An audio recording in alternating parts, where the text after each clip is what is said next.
Salutations visiteurs. Si vous êtes passé par le lycée, vous avez probablement entendu parler d'une fonction un petit peu particulière qu'on appelle logarithme népérien.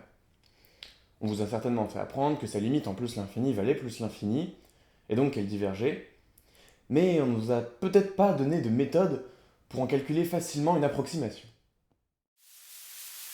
La mathématosphère. Si vous avez déjà travaillé avec des sommes, on vous a peut-être déjà fait calculer la somme des k carrés, voire même des k cubes. Mais vous avez déjà demandé ce qui se passe lorsqu'on fait la somme des 1 sur k. À ce stade, vous ne voyez probablement pas le rapport avec notre logarithme népérien, mais faites-moi confiance, les maths ne sont pas faites en un jour. Étudions alors la somme de k égale 1 jusqu'à n de 1 sur k, avec n un entier naturel. Suite, qui est nommée par les mathématiciens suite harmonique, est notée Hn. Dans un premier temps, on serait tenté d'encadrer k entre 1 et n, mais je vais vous le montrer très rapidement, ça ne va pas fonctionner. Je m'explique. Soit k compris entre 1 et n. On a alors 1 sur n qui est inférieur ou égal à 1 sur k qui lui-même inférieur ou égal à 1. Si on fait un rapide passage à la somme, on obtient donc 1 qui est inférieur ou égal à hn qui est inférieur ou égal à n. Ce n'est pas très intéressant, on vient d'encadrer la suite harmonique entre 1 et n. Tentons alors une autre approche.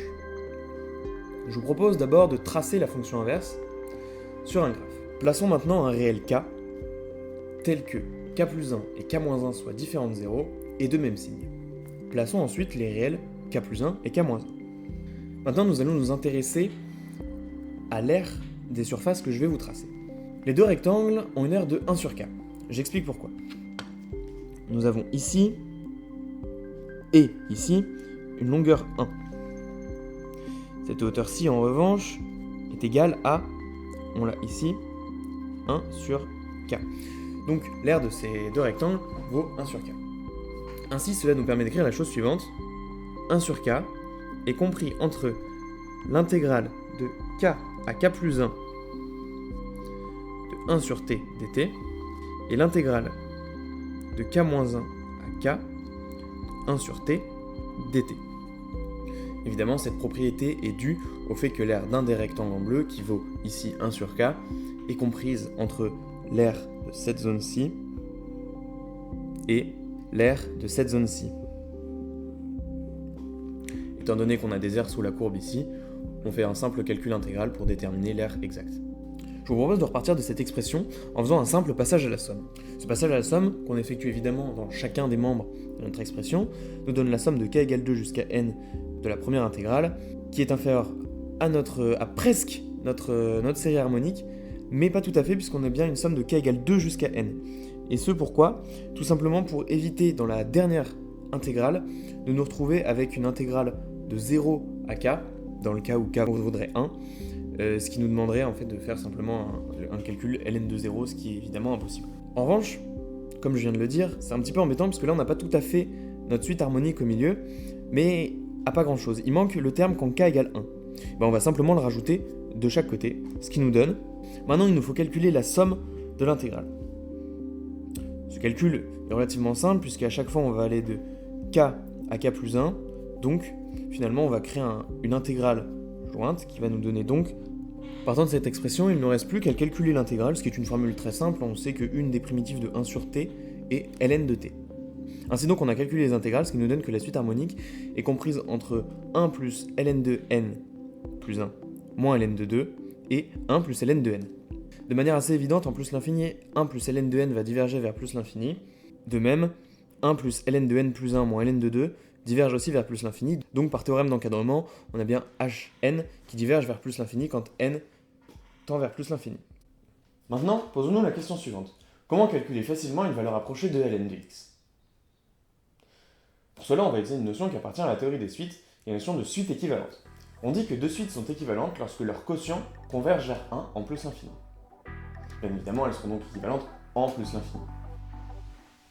Et vous allez voir comme les vidéos sont bien faites, on va évidemment vous montrer que la suite harmonique et le logarithme népérien de n sont équivalents. Alors montrons que la suite harmonique est équivalente à ln de n en plus l'infini.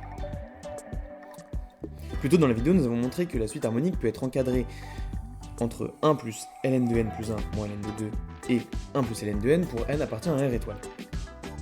Alors, on va chercher à encadrer Hn sur ln de n.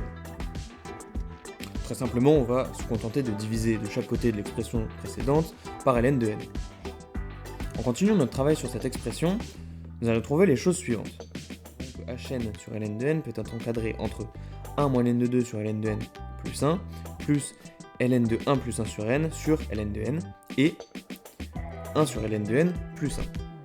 Seulement, on observe que, en plus l'infini, ces deux expressions tendent vers 1. Ainsi, on en conclut que Hn sur ln de n converge vers 1. Donc, Hn est équivalent à ln de n en plus l'infini. Ainsi, si on vous demande une valeur approchée de ln de 100 par exemple, vous saurez que ça vaut Hn de 100, c'est-à-dire la somme de k égale 1 jusqu'à 100 des 1 sur k.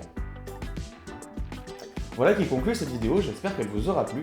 Si c'est le cas, n'hésitez pas à vous abonner et à mettre un like, c'est le meilleur soutien que vous puissiez donner à une petite chaîne comme la mienne.